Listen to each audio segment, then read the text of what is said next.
Nina paused at the door of her apartment, hearing loud laughter coming from the kitchen.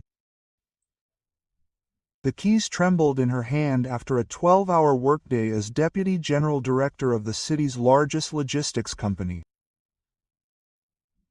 She was exhausted, but this laughter made her tense. "Haha, the boss is here." The voice of her mother-in-law, Tamara Ivanovna, rang out as soon as Nina stepped through the door. No doubt she'd spent the whole day telling people what to do, and now she dragged herself home with all her self-importance. Her husband, Oleg, merely chuckled in response, not looking up from the television. In 10 years of marriage, he still hadn't learned to stand up for his wife, preferring to support his mother in everything. 8-year-old son, Maxim, was sitting at the table with his books, but he smiled happily when he saw his mother. He was the only one in the house who sincerely awaited her return. Nina kicked off her shoes and walked into the kitchen, ignoring her mother-in-law's barbs. At 35, she was used to such attacks, but today something inside her seemed to snap. Perhaps it was because of that difficult day she spent firing unproductive employees and signing important contracts. Or maybe she was simply tired of years of disrespect in her own family. "Mom's right," Oleg said, finally tearing himself away from the screen. "You've become somewhat aggressive. You're always bossing me around. At home, I want a break from your orders." Quote. Tamara Ivanovna nodded contentedly. At 62, she worked as a cleaner in a small office center, but she felt entitled to criticize her daughter-in-law, who earned 10 times more and supported the entire family. "I don't boss you around," Nina replied calmly, taking groceries out of the refrigerator. "I work so you can afford this apartment, the car, and everything else." "Exactly," Nina snorted. "She's back to the money thing. Do you think that if you earn more, you can humiliate everyone? What are you without us? A heartless careerist." Oleg was silent, but his silence spoke volumes about where his sympathies lay. Nina carefully chopped vegetables for the salad, outwardly maintaining her composure. However, inside, a decision had been brewing for a long time. The fact was that Nina was not simply successful without a legacy. She had extensive connections in the city's business circles, was friends with people from the tax inspectorate, the prosecutor's office, and the administration. She was respected and valued by colleagues and business partners, and was known as an honest and principled person. And now, standing in the kitchen and listening to more mockery, Nina, for the first time in many years, considered using her influence not for the good of the family, but to protect her own dignity. The next few weeks passed as usual. Tamara Ivanovna continued her barbs. Oleg supported his mother, and Nina silently endured the insults. However, behind this external calm, serious work was concealed. Nina began carefully analyzing the family's financial situation, studying documents and contracts. It turned out that the apartment was registered in her name, the car was also registered in her name, and all the bank cards, including those used by her husband, were linked to her accounts. Moreover, Nina discovered that Oleg had been spending considerable sums in recent months on entertainment she hadn't known about, restaurants, bars, and gifts for unknown individuals. Meanwhile, Tamara Ivanovna was having problems at work. The company where she worked as a cleaner received a large government contract, and now there were increased demands on the staff. An impeccable reputation, no outstanding debts, and compliance with all safety standards were required. Nina knew this, since her company was one of the partners in this project. She also knew that any information about inappropriate behavior by employees could be grounds for dismissal.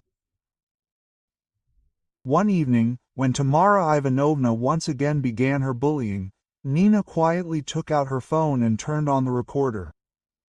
Her mother-in-law, in a heated mood, said a lot of unnecessary things about how he'll teach this upstart how to live, how to put her in her place, and that it's time to show her who's boss. Do you think you're here for your money? Quote. Tamara Ivanovna screamed. And I'll just punish you. I have connections too. I know everyone at the management company. I can dig up enough information on you to get you fired. Quote. Oleg not only didn't stop his mother, but supported her in the right way. Mom, let her know her place. She's gotten completely arrogant. Quote.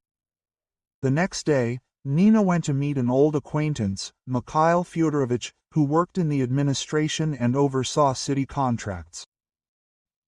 They had known each other for many years, and Mikhail Fyodorovich always described Nina as an honest and reliable partner. I have information that might interest you, Nina said, showing him documents about the company where her mother-in-law worked. People work there who openly threaten representatives of other organizations participating in government projects. She played the recording of Tamara Ivanovna's threats. Mikhail Fyodorovich listened attentively and shook his head. This is serious, Nina. We cannot allow people with such views to work on state-owned projects. I will pass this information on to the management of that company. 2 days later, Tamara Ivanovna came home, looking gloomy. I've been fired, she announced from the doorway. They said there was information about inappropriate behavior. Someone snitched. Oleg was outraged. This is unfair. We will complain. Quote. Nina listened silently to their indignation, and then calmly said, Now listen to me.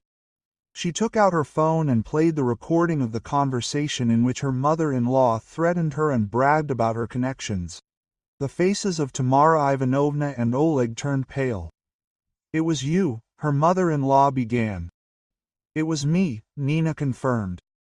And you know what? This is just the beginning. Quote. The next day, Oleg discovered his bank cards had been blocked. When he tried to contact the bank, they explained that the accounts had been closed at the request of his wife, the primary owner. What are you doing? He shouted, bursting into the bookstore office. The same thing you've been doing to me all these years, she replied calmly. I'm showing you who's boss. Only, unlike you, I have every reason to do this. Quote. Oleg tried to threaten, but Nina was prepared for that too. She pulled out a folder with documents, printouts of his spending records for the past few months, photos from social media of him partying with a young woman while his wife was working. Do you want to sue? She asked. Please. When dividing the property, the court will take into account who acquired it and who spent the family money on entertainment with other women. The apartment is registered in my name, as is the car. You'll be paying child support. Oleg remained silent, confused. He was used to his wife being patient and forgiving, but now he was facing a completely different woman, confident, decisive, and well-prepared. Tamara Ivanovna tried to intervene. You have no right to treat my family like this. Yes, I do, Nina replied.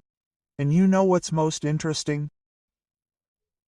All these years you thought I was weak and weak-willed, but I was simply decent and hoped that one day you would appreciate it.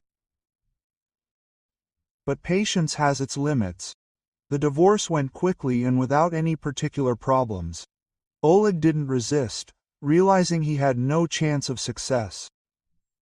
Nina left him a small sum to start with and the right to see their son on weekends. Maxim, oddly enough, took his parents' divorce quite calmly. The 8-year-old boy turned out to be much wiser than adults. He had long seen how unfairly his mother was treated and was glad that she finally stood up for herself. Quote, Mom, are we going to live alone now? He asked the evening after Oleg and Tamara Ivanovna had finally moved out. Yes, son, we'll live peacefully now, Nina replied, hugging her son. She hadn't planned to radically change her life, hadn't planned to enroll in any courses or find new hobbies. She had an interesting job, a beloved son, and, finally, the peace of her own home. Sometimes the best way to start a new life is to simply get rid of what was interfering with the old one. Nina's story became a lesson for many. In the city's business circles, they began to speak with even greater respect not only as a successful executive but also as a woman who stood up for herself without breaking any laws or stooping to the level of her abusers.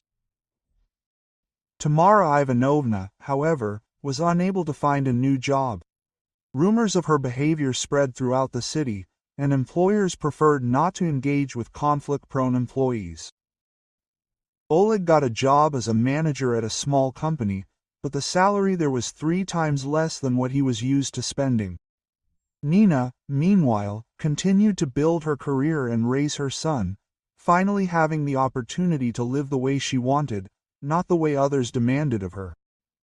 Thank you for listening to the end. If you found this story interesting, subscribe to the channel and like it so you don't miss new videos.